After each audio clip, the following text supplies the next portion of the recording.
अस्सलाम वालेकुम की हाल चाल है। उम्मीद है तुसी ठीक होवोगे, खैरियत नाल होवोगे। अल्लाह ताला तुहानू इंज ही हसदा ते मुस्कुरांदा रखे।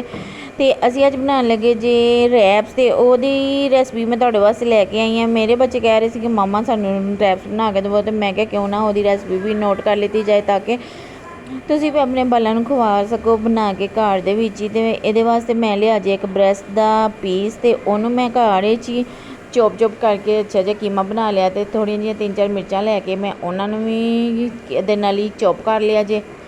तो हुण मैं ਇਹਦੀ बनाने लगी, इनू असीं ला के मसाला रख देवांगे।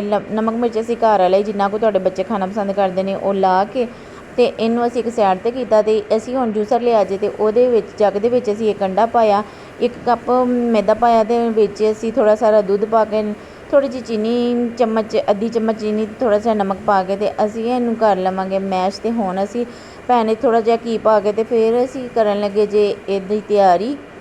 ਇਹਦੀ ਫਿਲਿੰਗ ਦੀ ਤਿਆਰੀ ਅਸੀਂ ਕਰ ਲਿੱਤੀ ਹੈ। ਇਹ ਜਿਹੜਾ ਵੇ ਸਾਡਾ ਚਿਕਨ ਇਸ ਤਰ੍ਹਾਂ ਹੀ ਅਸੀਂ ਪਕਾ ਲਵਾਂਗੇ, ਥੋੜ੍ਹੀ ਸਾਰੀ ਘੀ ਪਾ ਕੇ, ਤੇ ਇਹਨੂੰ ਅਸੀਂ ਪਕਾ ਲਵਾਂਗੇ ਚੰਗੀ ਤਰ੍ਹਾਂ ਦੋਨੋਂ ਤਰਫ ਤੋਂ।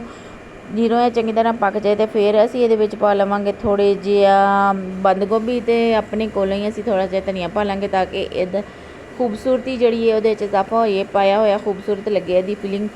ਤੇ ਫਿਰ ਅਸੀਂ ਹੁਣ ਬਣਾ ਲੈਂਦੇ ਹਾਂ ਬਰੈਡ। ਤੇ ਟੋਟੇਲਾ ਬਰੈਡ ਬਣਾਉਣ ਵਾਸਤੇ ਅਸੀਂ ਜਿਹੜਾ ਉਹਦਾ ਬਣਾਇਆ ਸੀ ਮਿਕਸਚਰ, ਤੇ ਉਹਨੂੰ ਅਸੀਂ ਪਾਵਾਂਗੇ ਇੱਕ ਨੋਨ ਸਟਿਕ ਤਵੇ ਦੇ ਉੱਤੇ, ਤੇ ਉਹਨੂੰ ਅਸੀਂ ਹਿਲਾ ਕੇ ਤੇ ਸਾਰੇ ਤਵੇ 'ਤੇ ਫੈਲਾ ਲਵਾਂਗੇ। ਤੇ ਫਿਰ ਅਸੀਂ ਉਹਦੀ ਸਾਈਡ ਚੇਂਜ ਕਰ ਲਾਂਗੇ ਦੋਨੋਂ ਤਰਫ ਤੋਂ ਪਕਾ ਕੇ। ਤੇ ਮੈਂ ਸਾਰੇ ਬਰੈਡ ਇਸ ਤਰ੍ਹਾਂ ਹੀ ਬਣਾ ਲਿੱਤੇ ਸੀ।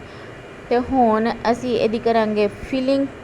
ਤੇ ਫਿਲਿੰਗ ਜਿਹੜੀ ਅਸੀਂ ਬਣਾ ਕੇ ਰੱਖੀ ਹੋਈ ਸੀ, ਅਸੀਂ ਉਹਨੂੰ ਉਹਦੇ ਵਿੱਚ ਥੋੜ੍ਹੀ ਸਾਰੀ ਚੀਜ਼ ਨੂੰ ਕੱਦੂਕਸ਼ ਕਰ ਲਵਾਂਗੇ ਤਾਂ ਕਿ ਇਹਦਾ ਜਿਹੜਾ ਇਹ ਟੇਸਟ ਹੋਰ ਅੱਛਾ ਹੋ ਜਾਵੇ। ਤੇ ਹੁਣ ਅਸੀਂ ਇਹਦੀ ਫਿਲਿੰਗ ਕਰਾਂਗੇ ਥੋੜ੍ਹਾ ਸਾਰੀ ਅਸੀਂ ਪਾਵਾਂਗੇ ਆਪਣੀ ਜਿਹੜੀ ਅਸੀਂ ਫਿਲਿੰਗ ਤਿਆਰ ਕੀਤੀ ਸੀ ਉਹ, ਤੇ ਅਸੀਂ ਰੱਖਾਂਗੇ ਥੋੜ੍ਹਾ ਸਾਰੀ ਚੀਜ਼। ਤੇ ਤੁਹਾਨੂੰ ਤਾਂ ਪਤਾ ਹੀ ਹੈ ਫਿਰ ਚੀਜ਼ ਵਾਲੀ ਜਿਹੜੀ ਚੀਜ਼ ਹੁੰਦੀ ਹੈ ਉਹ ਬੱਚੇ ਕਿੱਡੇ ਕੁ ਮਜ਼ੇ ਦੇ ਨਾਲ ਅਤੇ ਸ਼ੌਕ ਨਾਲ ਖਾਂਦੇ ਨੇ। ਤੇ ਫਿਰ ਅਸੀਂ ਥੋੜ੍ਹਾ ਜਿਹਾ ਘੀ ਪਾ ਲਵਾਂਗੇ ਤੇ ਇਹਨੂੰ ਦੋਨੋਂ ਸਾਈਡ ਤੋਂ ਪਕਾ ਲਵਾਂਗੇ। ਇਹ ਬਹੁਤ ਜ਼ਬਰਦਸਤ ਅਤੇ ਮਜ਼ੇਦਾਰ ਰੈਸਪੀ ਹੈ। ਆਪਣੇ ਬੱਚਿਆਂ ਨੂੰ ਖਵਾਓ ਅਤੇ ਆਪਣੇ ਗੈਸਟ ਆਉਣ ਤੇ ਉਹਨਾਂ ਦੇ ਅੱਗੇ ਸਰਵ ਕਰੋ। ਇਹ ਬਹੁਤ ਮਜ਼ੇਦਾਰ ਅਤੇ ਆਪਣੇ ਬਜਟ ਰਹਿ ਕੇ ਸਸਤੀ ਰੈਸਪੀ ਬਣ ਜਾਂਦੀ ਹੈ। ਬਾਜ਼ਾਰੋਂ ਲਿਆਓ ਤੇ ਇਹ ਬਹੁਤ ਮਹਿੰਗੇ ਮਿਲਦੇ ਨੇ। ਤੇ ਅਸੀਂ ਇਹਨੂੰ ਤੁਹਾਨੂੰ ਬਣਾ ਕੇ ਸਿਖਾ ਦਿੱਤਾ ਹੈ। ਉਮੀਦ ਹੈ ਤੁਸੀਂ ਇਹ ਸਾਡੀ ਰੈਸਪੀ ਪਸੰਦ ਕਰੋਗੇ।